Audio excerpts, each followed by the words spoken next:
यहाँ पर देखेंगे दिनांक 30/8/2022 का है और यहाँ पे आपका रहेगा सेवा में इकाई का नाम रहेगा सुश्री, तो ये सब आधार नंबर ये सब रहेगा। विषय में आपका रहेगा कि मुख्यमंत्री अनुसूचित जाति जनजाति यानी SC ST अति पिछड़ा वर्ग उद्यमी, मुख्यमंत्री महिला उद्यमी, मुख्यमंत्री युवा उद्यमी योजना अंतर्गत वित्तीय सहायता की स्वीकृति। महाशय, निम्नलिखित शर्तों के अधीन वित्तीय सहायता की स्वीकृति प्रदान की जाती है। यानी ये क्या है कि आपका ए से ले जमा करते हैं, उसके बाद आपका जो सेंसन लेटर होता है ये सेंसन लेटर है, इसी को आप स्वीकृति पत्र भी कह सकते हैं। इसमें 17 नियम दिया गया है, ये 17 नियम को आज मैं पूरे डिस्कस करूँगा।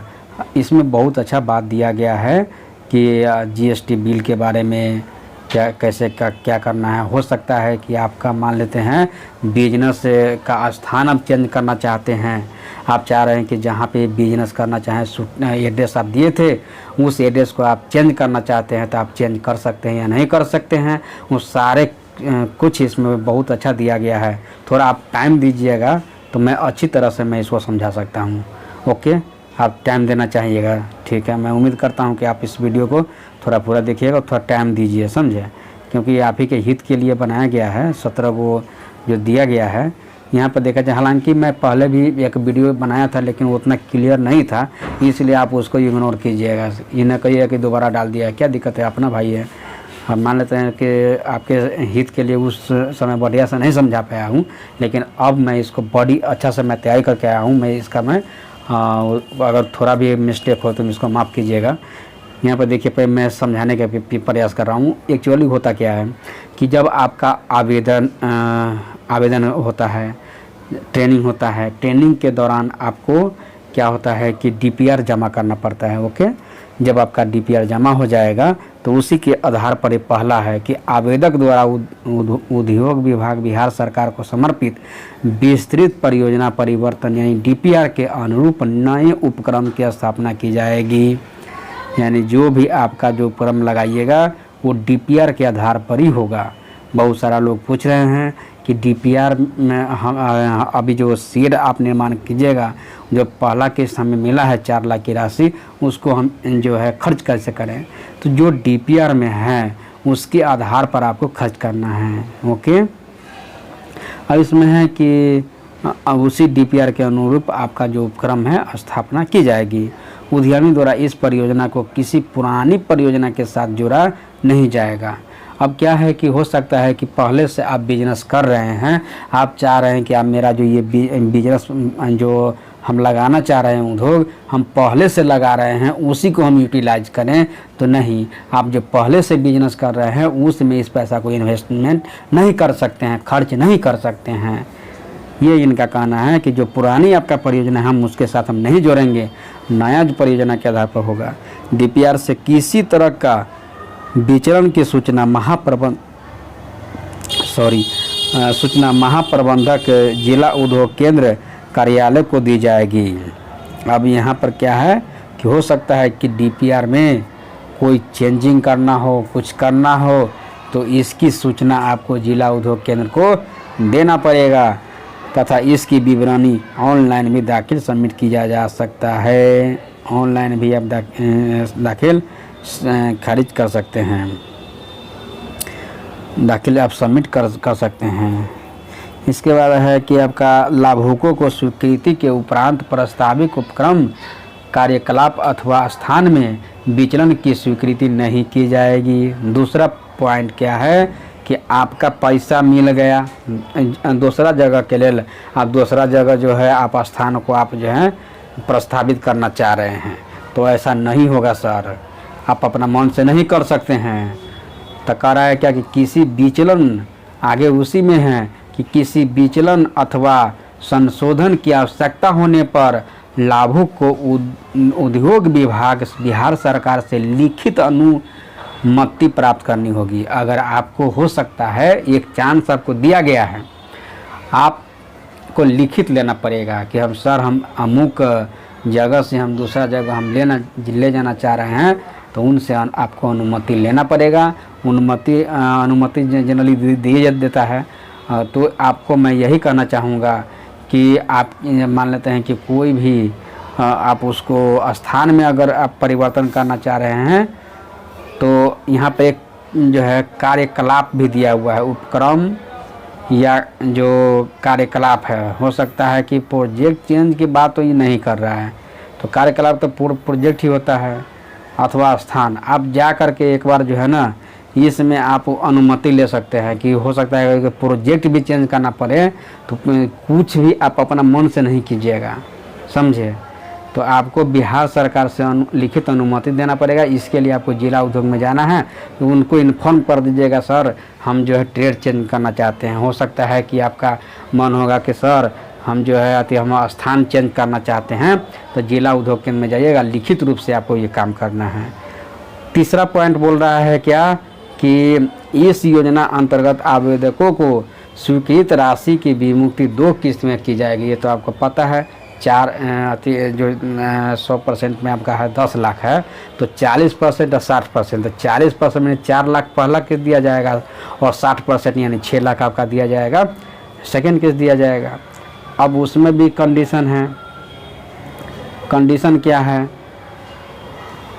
यानी 3 का क बोला जा रहा है कि परियोजना लागत की स्वीकृति के पश्चात प्रथम किस्त के रूप में, परियोजना लागत का इतना ये तो मैंने बोल दिया, प्रथम किस्त हाँ अच्छा। और दूसरा किस्त के कंडीशन क्या है कि प्रथम किस्त संबंधी उपयोगिता प्रमाण पत्र महाप्रबंधक जिला उद्योग केंद्र को जमा करने के उपरांत उपयोगिता प्रमाण पत्र, जैसे कि आपका जो जीएसटी बिल होता है उसमें लेबर वगैरह सबका वहाँ पर देखिएगा नाम लिखा रहता है, पूरा चार्ट बना रहता है, उसको लेके भर करके और उसको जा कर के आपको जिला उद्योग केंद्र में जमा करना होगा। उसके उपरांत ही द्वितीय किस्त आपका दिया जाएगा, समझे। अब है चौथा पॉइंट, स्वीकृत परियोजना के विवरण निम्नवत है। जैसे कि आपका हर आदमी का आपका यहाँ पर परियोजना होगा तो परियोजना का नाम रहेगा, वहाँ के स्थल रहेगा, यहाँ पर स्थल दिया रहता है कि आप फलाने जगह पर जो है परियोजना स्थल आप जो है आपका यहाँ आप दिए हुएगा स्थल का नाम कि मैं इस जगह पे हम क्या कर रहे हैं, बिजनेस कर रहे हैं। अब आपके मन में होगा कि नहीं हम ये जो परियोजना स्थल है हम चेंज करना चाहेंगे, तो सर एक ही आपका है कि लिखित रूप से आप कर सकते हैं, अन्यथा आप नहीं कर सकते हैं। फिर है आपका कि ये तो अचल संपत्ति, ये आपका डीपीआर में जैसे भरे हुएगा वो रहता है। यहाँ पर आपका बैंक का अकाउंट नंबर रहेगा, बैंक का नाम रहेगा। इसके बाद 5वां नंबर है, बहुत इम्पोर्टेंट है, उद्यमी द्वारा प्रथम किस्त की राशि बैंक खाते में प्राप्त होने की तिथि से 30 दिनों के अंदर व्यय कर उपयोगिता प्रमाण पत्र महाप्रबंधक को उपलब्ध कराया जाएगा। अब जो है अब कोई एक जो शख्स पूछ रहा था क्या कि सर देखिए ना हमारा जो है सीजीएल के एग्ज़ाम है, हम जो है हम चाह रहे हैं कथी कि 2-3 महीना के बाद जो है हम ये जो 4 लाख की राशि है ना, हम 2-3 महीना के बाद हम मार्केटिंग करेंगे, मशीन वगैरह सब शेड सब बनवाएंगे। हम भेज गया है ना, ये 30 तारीख है तो यहाँ पर 30 दिन दिए। हालांकि जो है पहले का जो वीडियो मैंने बनाया था उसमें 21 दिन दिया हुआ था, यहाँ पर 30 दिन दिया हुआ है। तो ये 1 माह के अंदर में करना है, वो कर रहा है कि 2 महीना के बाद, तो ये दिक्कत हो जाएगा। हम उसको समझाएं कि देखिए आप जो है किसी को मान लेते हैं पापा है चाहे घर का कोई गार्जियन है, उसको शेड निर्माण उससे करवाइए। आपका मान लेते हैं सीजीएल के एग्जाम कुछ है तो आप अपना वो काम कीजिए, इनको इधर का कोई जो है आदमी को भिड़ा दीजिए क्या। अब है छठा है, परियोजना प्रतिवेदन में उल्लेखित राशि के विरुद्ध प्रथम किस्त की विमुक्ति के बाद प्लांट या मशीनरी आदि पर किए गए वास्तविक व्यय के मूल्यांकन के आधार पर द्वितीय किस्त की राशि भुगतान किया जाएगा। द्वितीय किस्त की राशि है कि प्रथम जो किस्त है कि विमुक्ति के बाद जो आपका प्लांट है मशीनरी के आधार पर जो वास्तविक व्यय के मूल्यांकन के आधार पर द्वितीय किस्त दिया जाएगा, ये कंडीशन है। इसलिए आपको शेड निर्माण पर भी खर्चा करना है मिला जुला के। इसीलिए मैंने बताया था कि 1 से 1.5 से 2 लाख, 1.5 से जैसे 4 लाख है ना, 1.5 से 2 लाख आपको खर्चा कर लेना है कथी पर, शेड निर्माण या अति भवन पर, और इसके बाद जो है आपको खर्चा कर लेना है बाकी मशीन पर खर्चा कर लेना है, हो गया। अब जो है कुछ आईटी बिजनेस वाला ऐसा कह रहा है क्या कि मेरा जो है शेड जो है निर्माण हमको नहीं करना है, तो शेड निर्माण नहीं कीजिएगा तो आप जो भी आपका जो उधारकारी है 4 लाख की राशि आप उधर खर्चा कर लीजिए। लेकिन एक बार मैं कहता हूं कि जिला उद्योग केंद्र से आप संपर्क कर लीजिए, क्योंकि वही आपको जो करेंगे उसको करेंगे। वहाँ पे इसमें लिखा गया है कि आप अगर डीपीआर में तो आप दिए होइएगा ना जी, तो डीपीआर के आधार पर ही आपको बनाना है। तो डीपीआर में के आधार पर आपको यहाँ पे बनाना है, तो डीपीआर के आधार पर अगर आपका नहीं है, उसमें कुछ चेंजिंग करना चाहते हैं, तो जिला उद्योग केंद्र से आपको संपर्क करना पड़ेगा, नहीं तो दिक्कत कर देगा, समझे। अगला है कि आपका मैंने बात कर रहा था, अच्छा इस 7वां पॉइंट समझने के लिए मैं समझा रहा हूँ। जैसे कि आपको 10 लाख की राशि दिया जाएगा, तो इसमें जो है ना, ये तो पहले 50% था, तो समझे।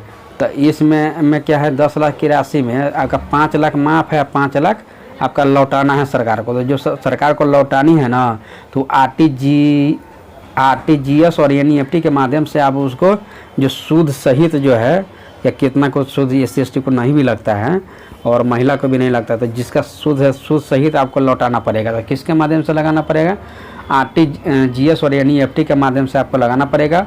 और कब से आपको रिटर्न करना पड़ेगा, तो जब आपका जो द्वितीय किस्त जब आपका मिल जाएगा उसके 1 वर्ष के बाद प्रारंभ होगा, और किस्त का निर्धारण परियोजना लागत के आधार पर किया जाएगा। अब है कि आपका 8वां पॉइंट है, प्लांट या मशीन का क्रय GST निबंधन प्राप्त विक्रेता या उत्पादनकर्ता होने पर ही उसे स्वीकार किया जाएगा।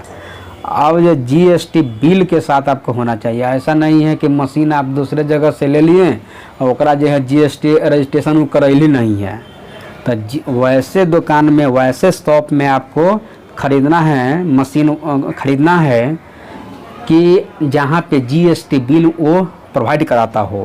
होता है बहुत सारा जो भ्रष्टाचार से युक्त रहता है, तो वो GST बिल भी नकदी बिल रखता है। तो नहीं सर, आपको ओरिजिनल बिल के साथ आपको लेना पड़ेगा, तभी आपका वैलिड होगा, नहीं तो नहीं वैलिड होगा।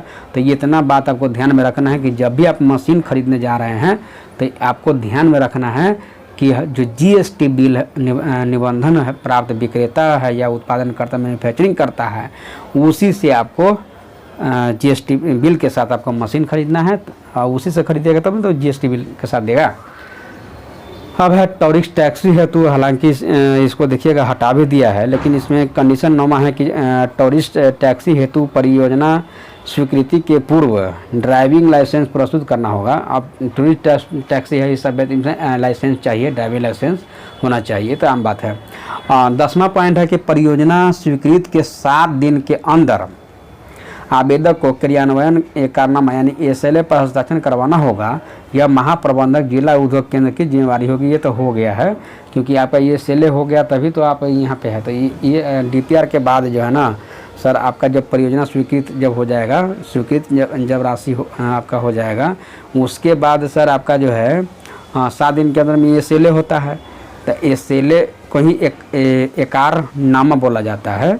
तो SLA आपका जमा हो गया, उसको संग्नेचर वगैरह जब SLA आपका जमा हो गया, उसके बाद ये बड़ा लेटर आता है, समझे। स्वीकृति लेटर कहिए या सैंक्शन लेटर कहिए, समझे, नो कन्फ्यूजन। 11 पॉइंट है कि स्वीकृत परियोजना द्वारा जो निर्मित पूंजी है बिहार स्टार्टअप फंड ट्रस्ट को बंधक को देना होगा। यानी जो स्वीकृत परियोजना का जो निर्मित पूंजी है वो आपको बिहार स्टार्टअप फंड के देना होगा। ये आपका न समझ आपको बात नहीं है। स्वीकृत परियोजना 11 जो है, स्वीकृत परियोजना द्वारा निर्मित पूंजी जो आपका पूंजी है बिहार स्टार्टअप फंड के बंधक को जो है देना होगा। 12 है कि चयन समिति के अनुमति के बिना उद्यमी अपने परियोजना में को बदल नहीं सकता है।